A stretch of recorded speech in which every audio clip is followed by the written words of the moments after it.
Hello, my name is Liza, and today I'd like to share with you how I changed up my normal Christmas decor for something a little more Mackenzie Childs inspired and a little bit more whimsical.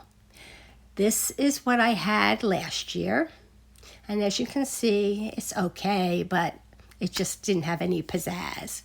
So I just picked up a few items from DollarTree and I got going. I got 2 of these bells because I love them because they already have the squares.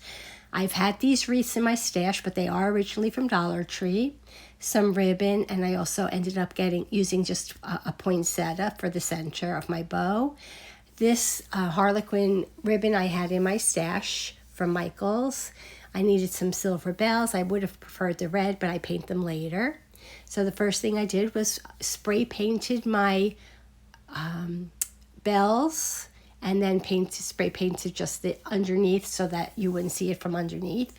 And then with a black paint, I just painted each square. And with a gold paint pen, I just trimmed out each square in the gold.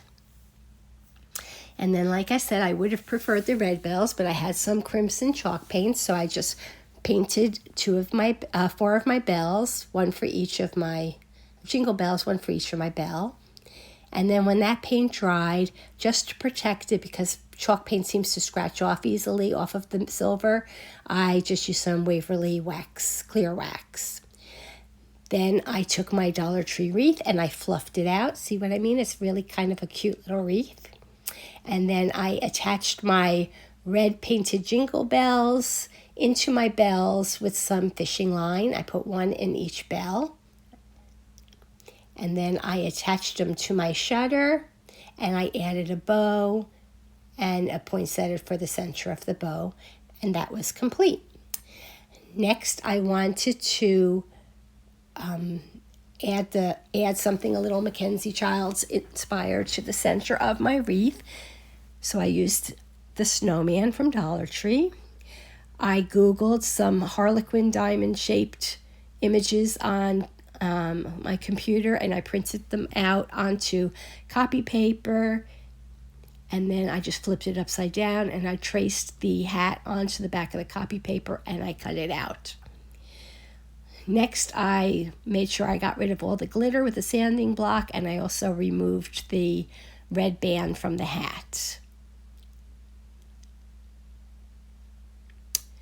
And then I started painting my snowman. I painted his hat with a base layer of white chalk paint just so that you couldn't see this stuff through the copy paper once I added that. And then I painted his brim black and his scarf red.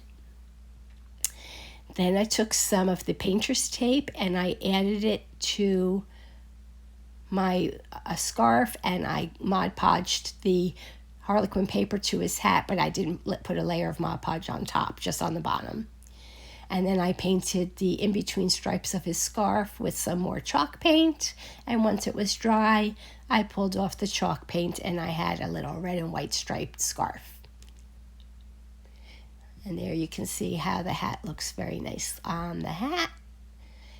And then I glued back the red band of the hat that I pulled off, and with some clamps, I'm just waiting for it to dry. And then I added it to the center of my wreath, and that was done, and it looks really cute. And this is how it all looks together. I think it just makes more of an impact because my wreaths were too small last year. And if you stuck around, I do have a little bonus project. I made these 2 Mackenzie Child inspired candy holders inspired by Cheek on the Cheap. I used the candle holder from DollarTree that's on the left, and I used the green votive candle holder Christmas tree from DollarTree. Then with some paper, I wrapped the stem of my candle, as you can see on the right, and then I also did the little base of the Christmas tree in the Harlequin. And then I masking taped and painted the bases. And then I needed gold votive holders, so I just covered up the flame and spray painted them gold. and they came out perfect. And then I just attached it all. The base on this smaller one is actually from another project that I never used the bottom for, and I can link that below if you're interested. And here they are lit. And then I went to place them where I wanted them, and Quarantino, of course, had to help me. And that was my end result. Quarantino and I hope you enjoyed our little Mackenzie Charles inspired projects. If you did, please give the video a thumbs up. Leave us a comment, and as always, if you aren't already subscribing, please consider doing so. Quarantino and I will be back again soon with another project. Thanks for watching. Take care.